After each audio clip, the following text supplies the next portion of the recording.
ගෙමිදුල්වල කෙළි සෙල්ලම් කරමින් හෝ වැඩිහිටි ගැහැණුන්ගේ ඕපාදූප කතාවලට කන් දෙමින් හෝ වැඩුණු ගමේ අනිත් දරුවන් මෙන් නොව පුංචි මැණිකා හා හින්නිහාමිද අමුතු පරිසරයක වැඩුණාහ.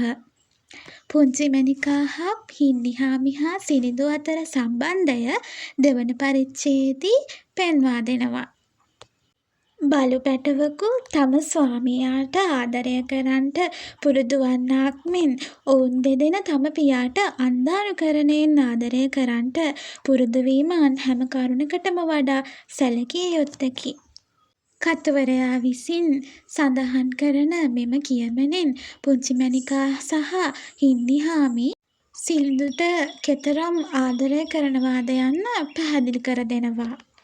කර්ණිනාහාමිගේ කටයුතුවලට මොවුන් දෙදෙනා උදව් කරනවා.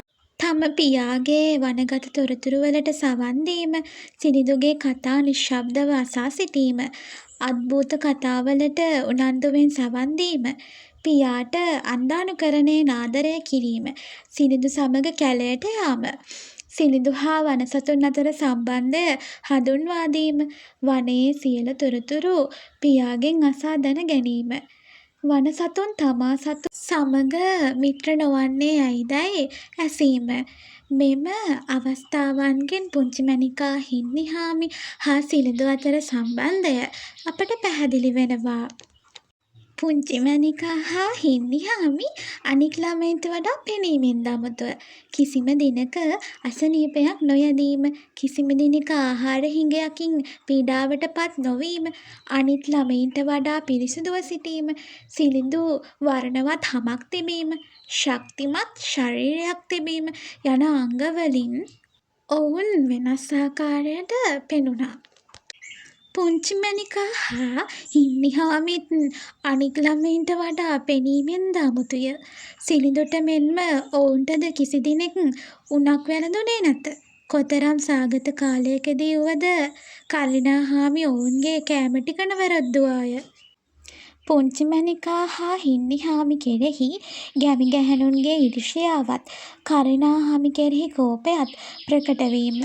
අපි දැන් ඒ පිළිබඳව අවස්ථා සම්බන්ධයකින් සාකච්ඡා කරමු. කර්ණිනාහාමි, උඹ දරුවෙක් මල්ලෙකුත් නැතුවම නිකන් නාකි වෙනවනේ. දැන් ඉතින් අයියගේ ළමුන්ට ඔය කළා මැද. උඹට කිසිම උදව්වක් නොදී උන් උදේ සවස උඹ ලවා වැවෙන් දිය අද්දවන එක කොච්චර ලැජ්ජ නැති කමක්ද. උඹ අද ගෙනියන 4 වෙනි දිය හට්ටිය නේද මේ?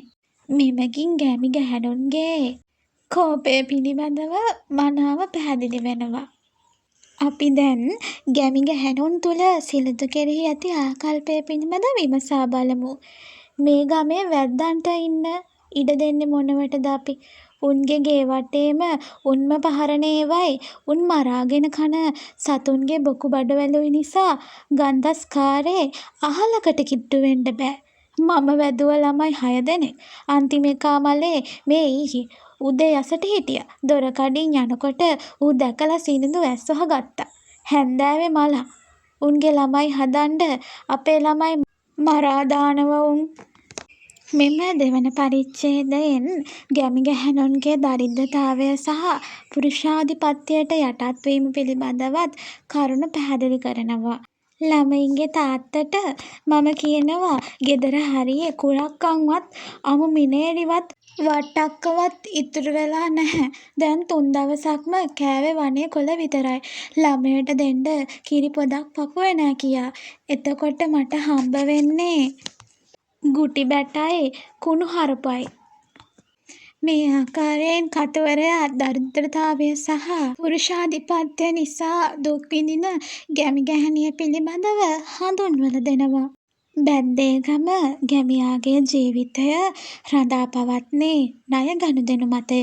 හම්බ කඩේ මුදලාලිගෙන් රෙදිපිලි ණයට ගැනීම, අල්වි සප්පුගෙන් ලුණු මිරිස් ණයට ගැනීම, දොන් අන්දිරිස්ගෙන් සුළු සුළු දේ ණයට ගැනීම, බබේහාමි ආරච්චිලාගෙන්ද ණයට ගත්තේය.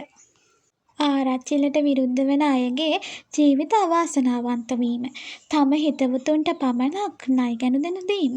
තම හිතවතුන්ට පමණක් හේන්වලට අවසර ලබා දීම මෙම ආරච්චිලාගේ පුරුද්දක් වුණා.